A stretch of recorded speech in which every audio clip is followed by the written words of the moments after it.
ஸ்ரீ குருபியோ நமக. என் பெயர் ஹாயுமன். நான் 5ஆம் வகுப்பு பிரிவிலிருந்து வந்துள்ளேன். அவையில் கூட்டியிருக்கும் அனைவருக்கும் வணக்கம். இன்று நான் பேச இருக்கும் தலைப்பு நன்றிக்கு வித்தாகும் நல்லொழுக்கம்.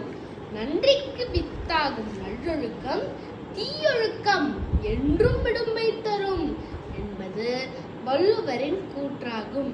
நல்லொழுக்கம் என்றும் எக்காலமும் ஏற்றி போற்றப்படுவது. நல்ல குணங்கள், பழக்க வழக்கங்கள் இவற்றையெல்லாம் ஒருவருக்குள் வளர்ந்து உயர்வு தரும். தீய அறத்தினை நிலைநாட்டி அறத்துடன் வாழ உதவும். தீய பண்புகள், தீய நடத்தைகள், தீய குணங்கள், தீய நட்புகள் இவற்றையெல்லாம் நம்மளுக்கு நல்லதே செய்யாது. சில தீய பழக்கங்களை ரகசியமாக செய்வார்கள். இது அவர்களுக்கு மட்டும்தான் தெரியும். அது அத்தீய பழக்கங்களை தனக்கு உடனே தீமை பயக்காவிட்டாலும் நெடுங்காலத்திற்கு பிறகு தீமையே பயக்கும். இதனை வள்ளுவர் தன்னெஞ்சறிவது பொய்யற்க, பொய்த்த பின் தன்னெஞ்சே தன்னை சுடும் என்று பாடியுள்ளார். வான்புகள் வள்ளுவர் வித்து என்ற சொல்லை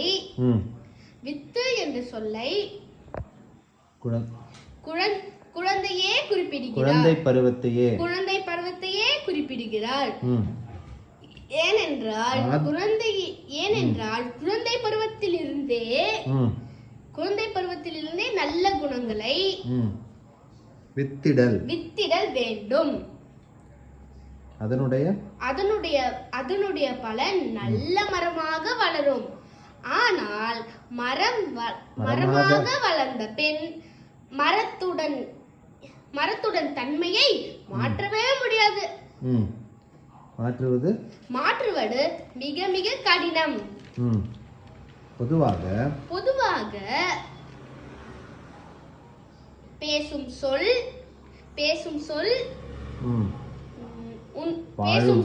வாழும் முறை, உண்ணும் உணவு, செல்வம் ஈட்டுவது, அறம் செய்வது, நட்பு கொள்வது, எல்லாவற்றிலும் நமக்கு ஒழுக்கம் தரும் வேண்டும். ஒழுக்கம் வேண்டும். விதைக்கிறதெல்லாம் தப்பாமல் முளைக்கும். இதை நாம் நினைவு கொள்ள வேண்டும்.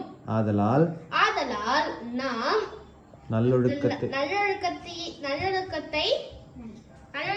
நட்டு வைக்க வேண்டும். வித்திடல் வேண்டும். அவ்வளவுதான். அப்புறம் நல்லொழுக்கம் தீயொழுக்கம்